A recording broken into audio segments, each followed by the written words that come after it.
Hello बच्चों, आज हमारा प्रश्न है प्रश्नावली 5.2 से प्रश्न नंबर 1 करेंगे। निम्नलिखित सरणी में रिक्त स्थानों को भरिए जहां ए पी का प्रथम पद ए सर्वांतर डी और एनवाट पद ए एन है।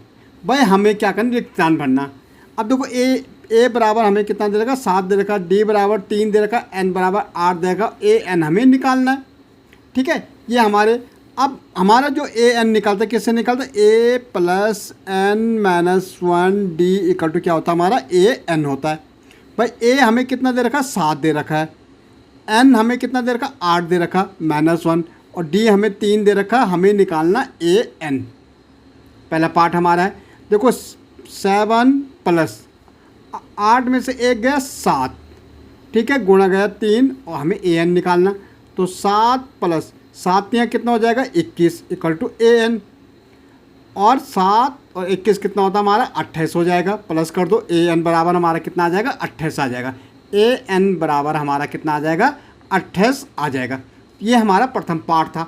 सेकंड पार्ट में हमें क्या कह रहा, इसका सेकंड पार्ट में हमें ए दे रखा -18, डी हमें निकालना है, एन हमें 10 दे रखा, ए एन हमारा 0 है।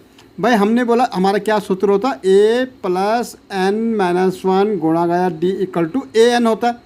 ए हमें दे रखा -18 दे रखा, एन हमें 10 दे रखा, तो 10 माइनस 1, डी हमें इसमें निकालना है, ए एन हमें दे रखा 0।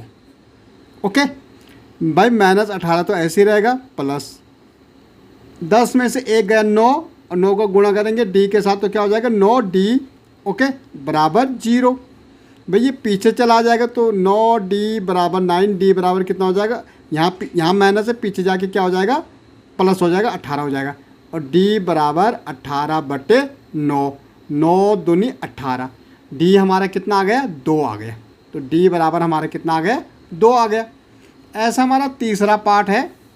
भाई हमें इसमें निकालना ए, डी हमें -3 दे रखा, एन हमें 18 दे रखा, ए एन हमारा -5 है। तो हमारा क्या सूत्र, ए प्लस एन माइनस 1 गुणा गया डी इक्वल टू क्या होता है बराबर क्या होता है ए एन होता।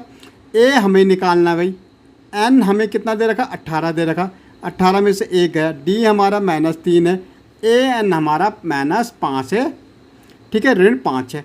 तो ए बराबर ए प्लस है ये, ठीक है, 18 में से 1 गया कितना होगा 17 गुणा गया -3 बराबर -5, ए बराबर 18 तिया कितना होता, 17 तिया कितना होता, 17 ते 51, लेकिन आएगा माइनस में 51, ओके, -5।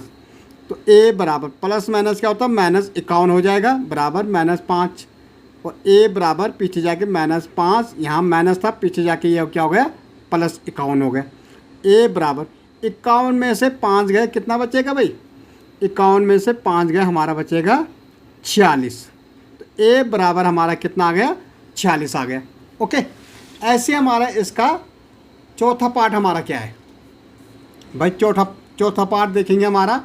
तो क्या हमारा ए बराबर -18.9 दे रखा, डी हमें 2.5 दे रखा, एन हमें निकालना, ए एन हमें 3.6 है। तो हमारा सूत्र है ए प्लस एन माइनस 1 गुणा गया डी बराबर क्या होता है ए एन होता है।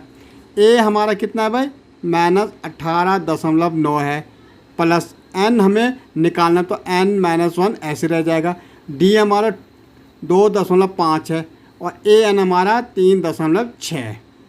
भाई पहले इसको ले जाएंगे, तो देखो n -1 गुणा गया 2.5 और 3.6, यहाँ माइनस में पीछे जाके ये हो जाएगा +18.9 हो जाएगा। ओके, तो n -1 गुणा गया 2.5 या 2.5, अब इसको प्लस कर दो भाई।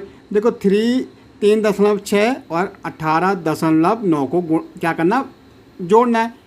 9 6 कितना होता है 15, यहाँ पे हासिल, यहाँ 8 और 3 11 1 12, ओके, हासिल यहाँ 2, तो कितना आ जाएगा 22.5 हो जाएगा भाई।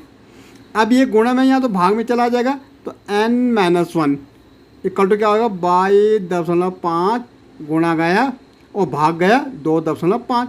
भाई दशमलव के बाद एक संख्या, यहाँ भी दशमलव के बाद एक संख्या, अगर दशमलव के बाद बराबर संख्या होता है हमारे पीछे से, तो ये दशमलव खुद कट जाएगा। अब क्या आ गया 225 बटे कितना आ गया 5, 5 से कटा 5 पंजे 25, 5 चौको 20 और 5 पंजे 5 नमा 45।